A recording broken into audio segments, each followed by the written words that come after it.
Hey everyone, it's Chrissy from Everyday Survival Gear, and today I bring you the final installment of my buck knife challenge. Was that what I named it? I named it something like that. Basically, I had the three buck knives that I brought myself, all from different sources, and I thought I'll beat them to see if I can break them and what they can handle. They were cheap anyway, so you might as well. Um, and then yeah, so far it's been good actually. I've enjoyed doing this more than torch reviews. It helps me get out some anger, which is always good. Yeah. Um, the final knife is this, the Buck 480. I bought this one from Fastech, actually, not from Ali. So yeah, it cost me like 8-9 US dollars, somewhere around about there. It was pretty cheap. Well, that is really cheap actually.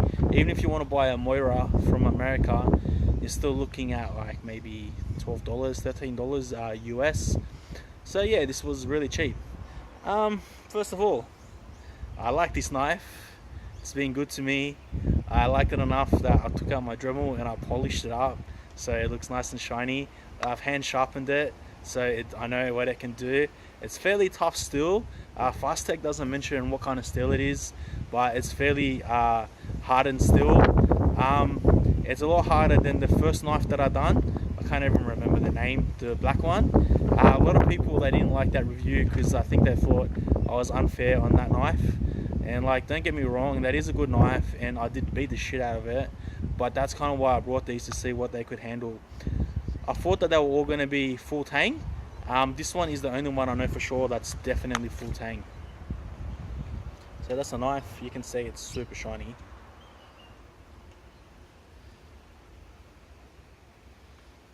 You can see it's definitely full tang too. I did take it apart actually when I was cleaning it so I could get all the edges. So I know it's definitely full tang. They didn't actually sand down the metal inside here, so it's pretty rough and stuff. And I think my camera just went really dark for some reason. I don't know. Let me maybe. Alright, looks like we'll have this wonderful view. The test will be the same as usual. I'll go to the lemon tree and I'll cut off a branch. Then I'll try and cut through that log, and then I'll make a spear out of a stick. First of all, even though I've already started, the sheath is absolute shit. That's the sheath. It's rubbish. Look at that. It's already off. If you want these knives for the sheath, don't buy them. I'll run through the specs, which is a bit hard because Fastech didn't actually write down many specs. Buck 480, so it's a clone of the Elk Ridge edition bucks, I'm guessing. Whoa. Total length is 19.5 centimeters. Blade length is 8.5 centimeters. 191 grams, so it's actually pretty sturdy.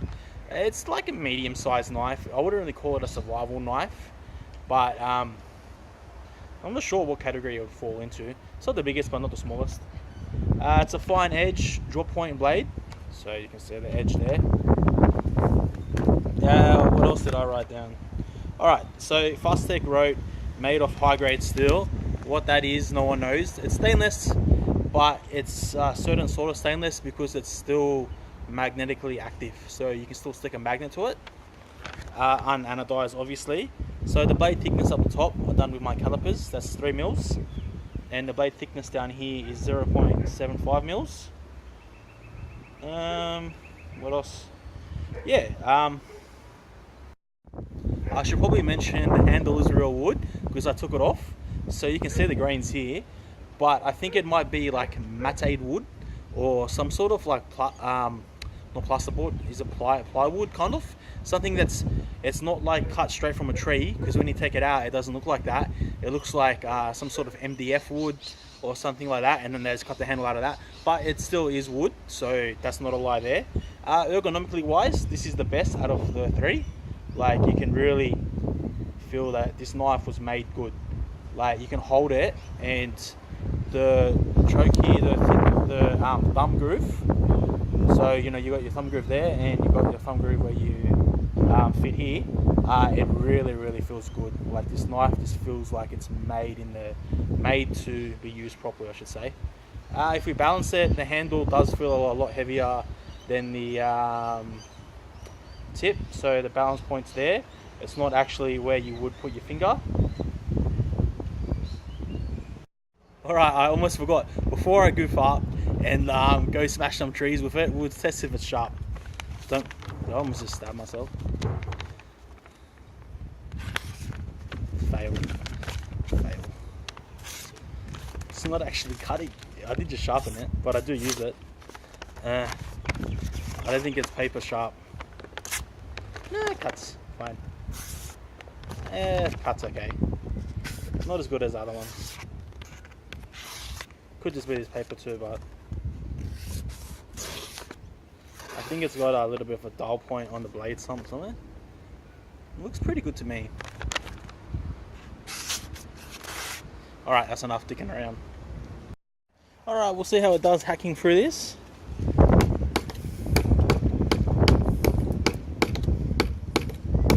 It's getting stuck a lot, actually.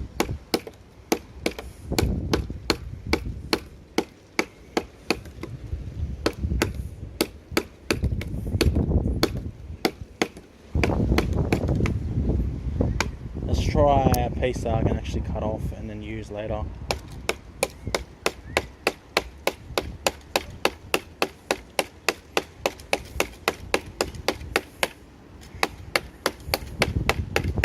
Ergonomically, it feels good actually.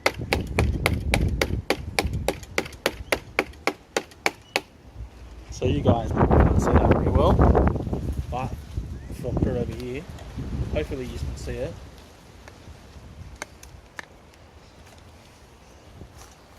I can't even check that screen actually, if you can see it.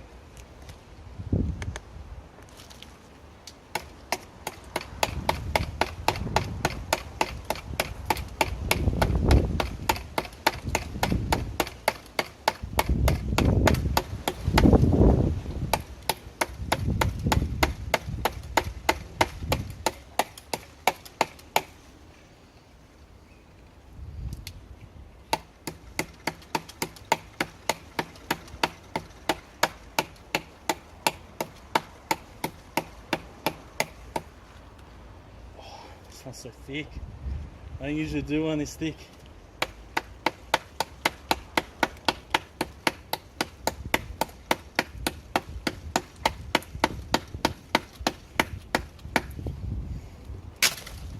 There we go, we got it to go. Problem is, I can't really use that piece to make a spear later. So we'll get a little bit thinner piece and see how it does with that.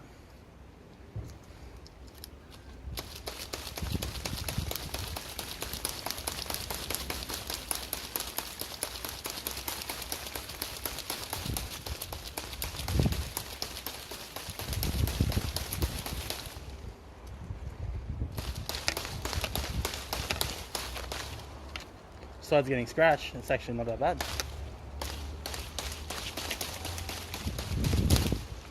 There we go, easy as. Alright guys, I will try and make a edge on this stick. I've got a lot of bugs around me now. Yeah, I'm just going to fast forward it anyway. I'm just going to clear out the branches first.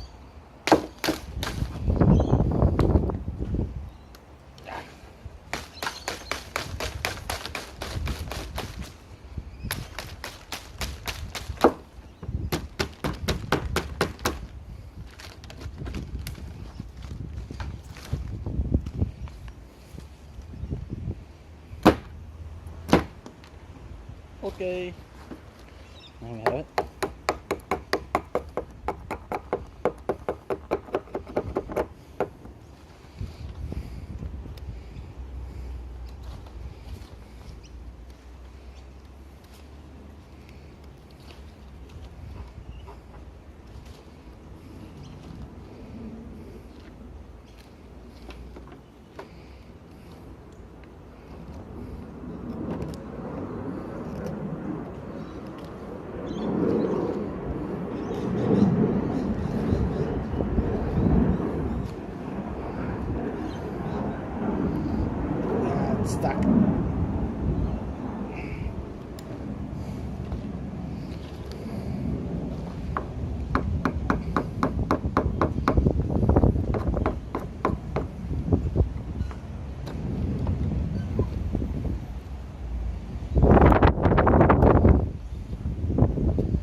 Alright guys, now we're just going to baton the buck 480 and see how it does. It should probably do the best out of all the knives, I think, because of the blade type and the fact that this wood has been sitting in my shed for quite a while now. Let me move this around.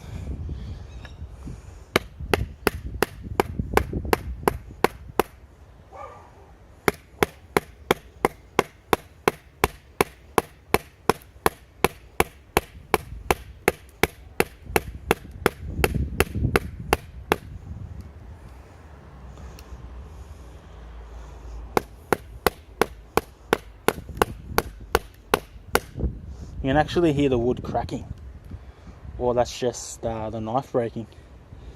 Please don't bend. I really like this knife. I don't want it to bend. Let's put this back in.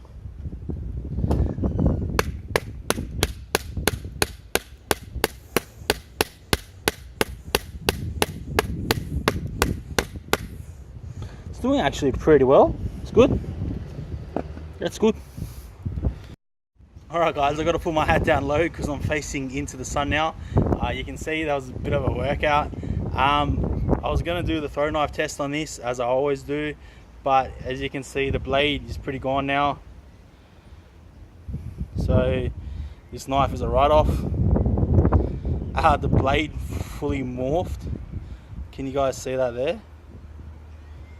Alright, it is my fault because, you know, it's not a knife that's made to be treated like this, but I wasn't really expecting that to happen too, because I thought that this would probably handle the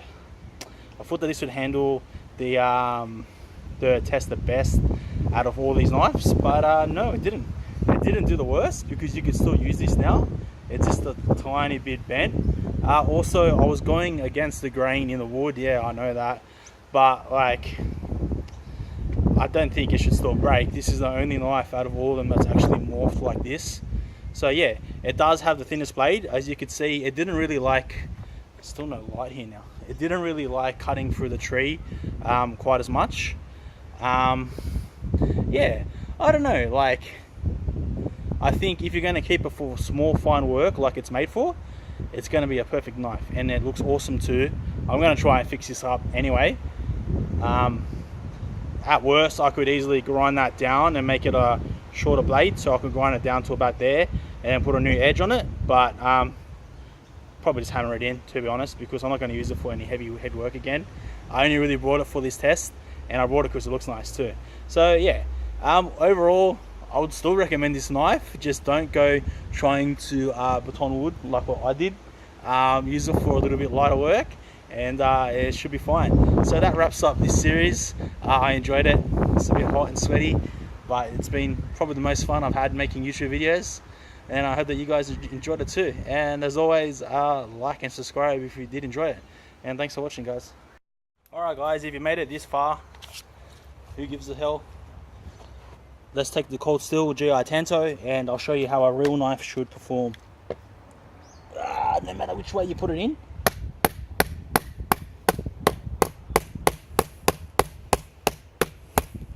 You make this wood your bitch. It's getting stuck now.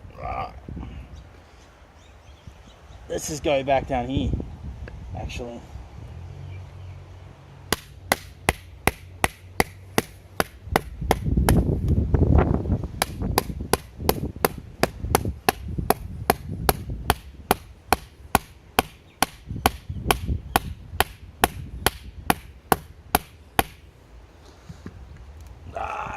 This is pretty thick stuff, actually. Maybe I should have used something else to do the test with. Right.